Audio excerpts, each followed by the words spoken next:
ওং সর্বমঙ্গল্য মঙ্গল্যে শিবে সর্বার্থ সাধিকে শরণ্যে ত্র্যম্বকে গৌরী নারায়ণী নমস্তুতে সৃষ্টিস্থিতি বিনাশনম সর্বভূতে সনাতনী গুণাশ্রয়ে গুণময়ী নারায়ণী নমস্তুতে যা দেবী সর্বভূতেষু মাতৃরূপেণ সংস্থিতা নমস্তস্যৈ নমস্তস্যৈ নমস্তস্যৈ নমো নমঃ যা দেবী সর্বভূতেষু ভক্তিরূপেণ সংস্থিতা নমস্তস্যৈ নমস্তস্যৈ নমো নমঃ যা দেবী সর্বভূতেষু विद्यारूपेण संस्थिता नमस्तस्यै नमस्तस्यै नमस्तस्यै नमो नमः या देवी सर्वभूतेषु लक्ष्मी रूपेण संस्थिता नमस्तस्यै नमस्तस्यै नमस्तस्यै नमो नमः या देवी सर्वभूतेषु शांति रूपेण संस्थिता नमस्तस्यै नमस्तस्यै नमस्तस्यै नमो नमः বন্ধ করো ঢাক ঢোল বন্ধ করো শঙ্খধ্বনি থামাও তোমার ওই চণ্ডীপাঠ। এই কি বলছিস রত্নদীপ? তুই আমার ছেলে হয়ে তোমাকে বলছি, শোনো বাবা, তুমি আমার জীবনে চলার পথের কাঁটা হয়ে চলছো। তাই বলছি ওই বিশালক্ষী মায়ের মন্দির বন্ধ করে দিয়ে যেখান থেকে পারো টাকা দাও, আমি করতেও চাকরি করব। এই বেকারত্বের জ্বালা আমার সহ্য হয় না। না না রত্নদীপ না, ঘুষ দিয়ে তোকে আমি চাকরি করতে দেবো না। এটা অন্যায়, এটা পাপ। রাখো অন্যায়, রাখো পাপ। পুলিশ ঘুষ খেলে দোষ, আর নেতা মন্ত্রীরা টাকা খেয়ে চাকরি দিলে সেটা অন্যায়। তোমার ওই মন্ত্রীর দেবী ঘুষ খাচ্ছে না। রত্নদীপ, তুমি তো তোমার মন্ত্রীর দেবীকে থালা থালা করে নৈবেদ্য ঘুষ দিচ্ছ। রত্নদীপ ছিচ্ছি করছো কি বাবা? তুমি যদি ওই বিবেক মাস্টারকে ভুলে অভিমান ব্যানার্জি দলে আমার সাথে যোগ না দাও, তাহলে আমি কিন্তু তোমাকে। দাদা কি করবি বল বল বল, কি করবি বল। কি করবো তখন বুঝবি। ওই অভিমান ব্যানার্জি আমার ভবিষ্যৎ গড়ে দেবে বলে আমাকে চাকরি দেবে বলেছে।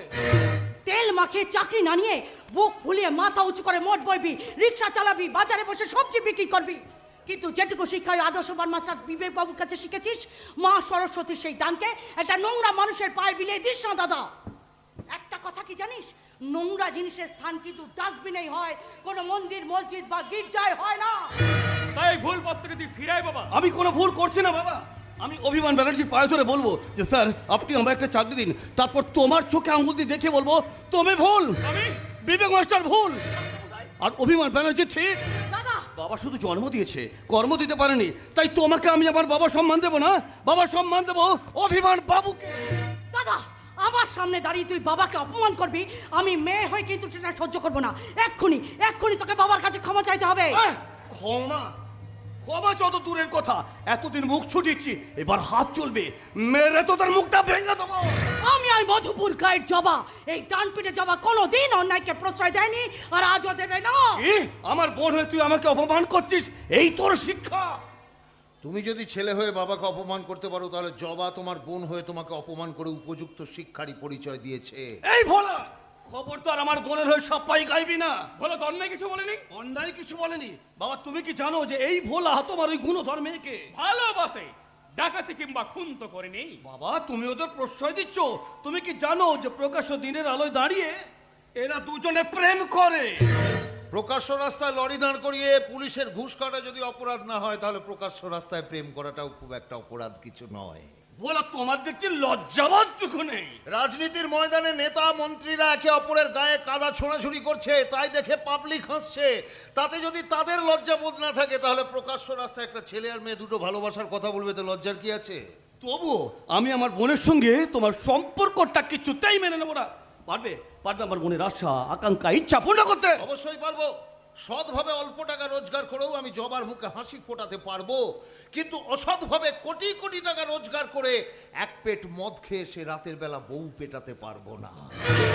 ওর প্রতি আমার সে বিশ্বাস আছে বলেই আমি ওকে ভালোবাসি। ভালোবাসি? যার কোনো জন্ম পরিচয় নেই, কে মা কে বাবা তার ঠিক নেই। ও বলতে পারবে কে ওর মা কে ওর বাবা? পারবো না বলতে কে আমার মা কে আমার বাবা কি আমার জন্ম পরিচয়। কিন্তু এই সমাজের কাছে আমার একটা প্রশ্ন আছে, বলুন তো, আমার জন্মের জন্য কি আমি দায়ী, না যে বাবা মা আমাকে জন্ম দিয়ে রাস্তার ধারে ফেলে দিয়ে চলে গেছে তারা দায়ী? বলুন আমার দোষটা কোথায়? বলতে হবে জারজ কে।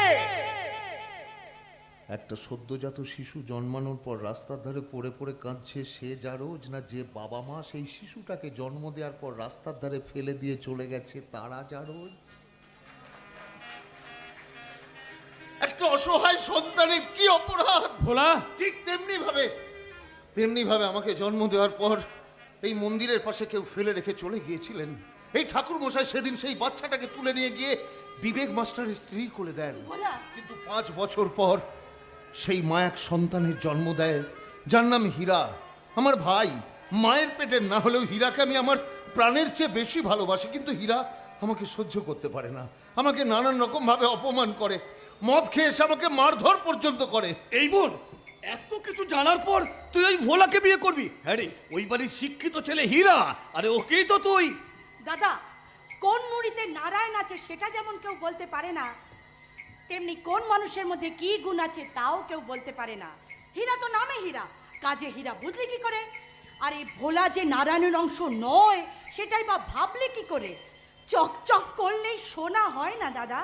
আমার বিশ্বাস এই জবাই চিনেছে আসল সোনা।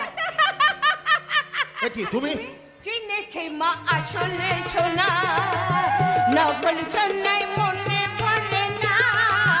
সবাই তোরা চিনে নে না এই খাঁটি সোনার গয়না খানা।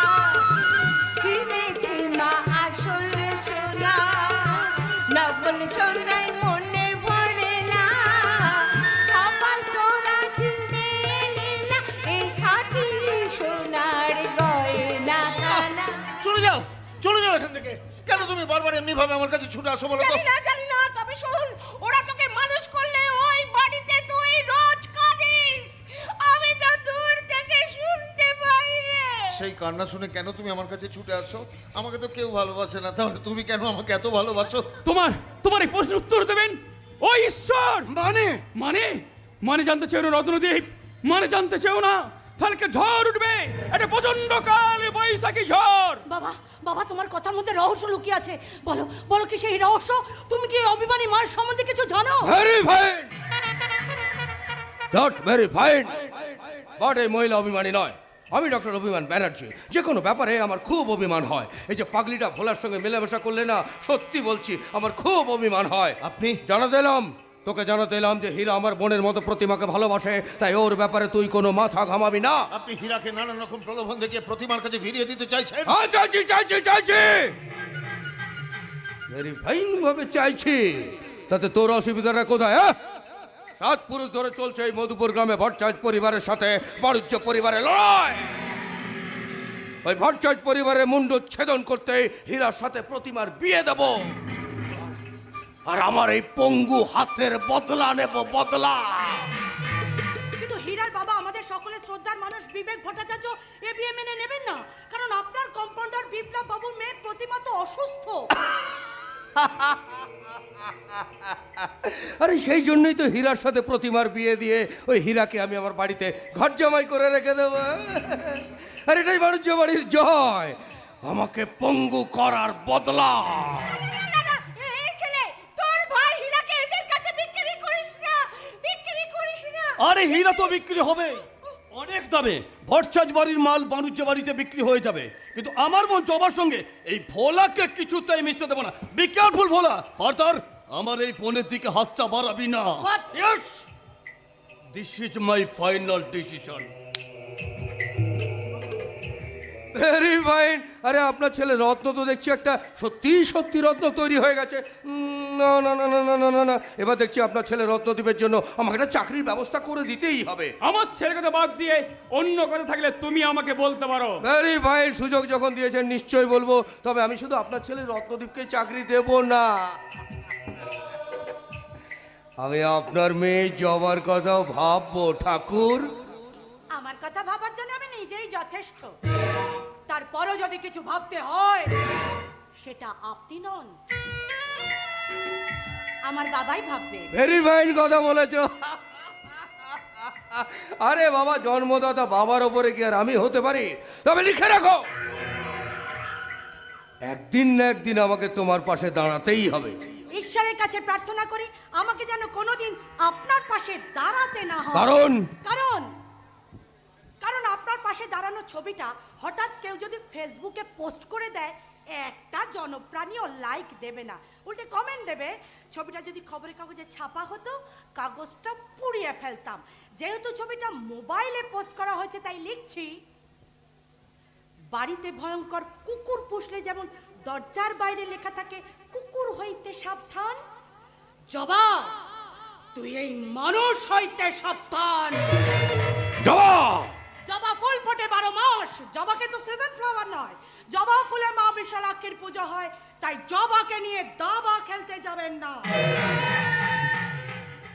তাহলে কিন্তু মায়ের মন্দিরের হাড়ি কাঠে পাঠা ছাগলের পরিবর্তে আপনাকে বলি দেওয়া হবে।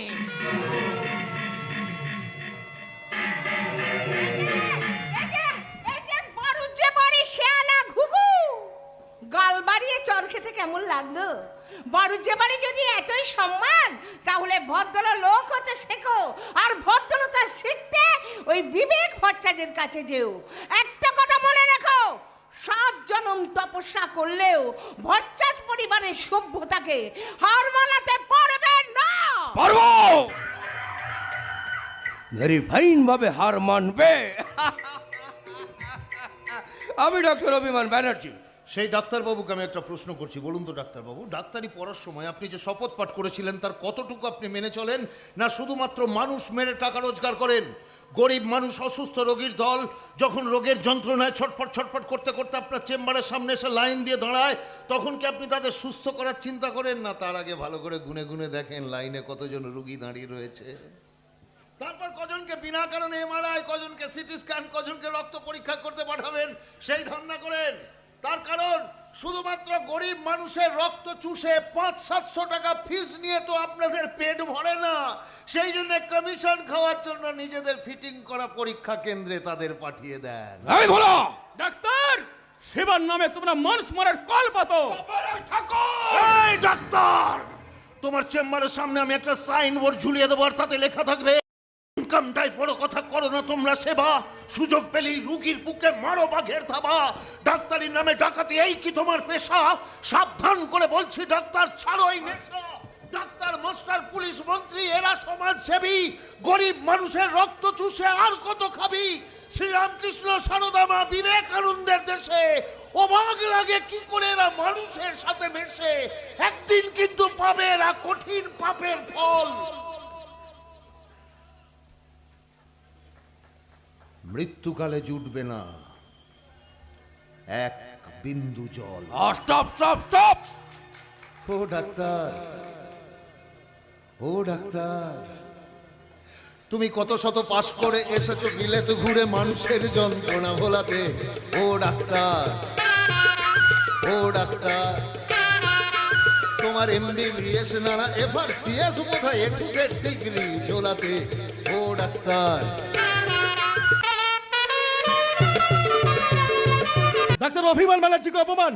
একদিন সারা ভটপের মাল খেয়ে ওই শুয়ারের বাচ্চা ভোলাকে আমি খুন করে ফেলবো। আমার বাবা বিবেক ভট্টাচার্যের অন্ন ধ্বংস করে আমাদের বাড়িতে মানুষ হয়ে আমার শ্রদ্ধার মানুষ ডাক্তারদেরকে অপমান করলো। না না না না না না, এত সহজে তোকে আমি ছেড়ে দেবো না। এই অপমানের বদলে তোমাকে নিতেই হবে। আরে কালই তোমার জন্মদিন, বাড়িতে অনেক আত্মীয় স্বজন বন্ধু বান্ধব আসবে, সকলের সামনে শুয়ারের বাচ্চাটাকে আমি জুতো বেটা করবো। না যাই, তার আগে একটু ভালো করে নেশা করে আসি। Very fine. আরে এই তো নেশার জিনিস হাজির। আরে না না, ধরো ধরো ধরো, শুরু করো শুরু করো শুরু করো। ভেরি ফাইন হীরা, আমি তোমাকে কথা দিচ্ছি, আমার এই কম্পাউন্ডার বিপ্লবের মেয়ে প্রতিমার সাথে তোমার বিয়ে দিয়ে আমি তোমাকে প্রতিষ্ঠিত করবই করবো।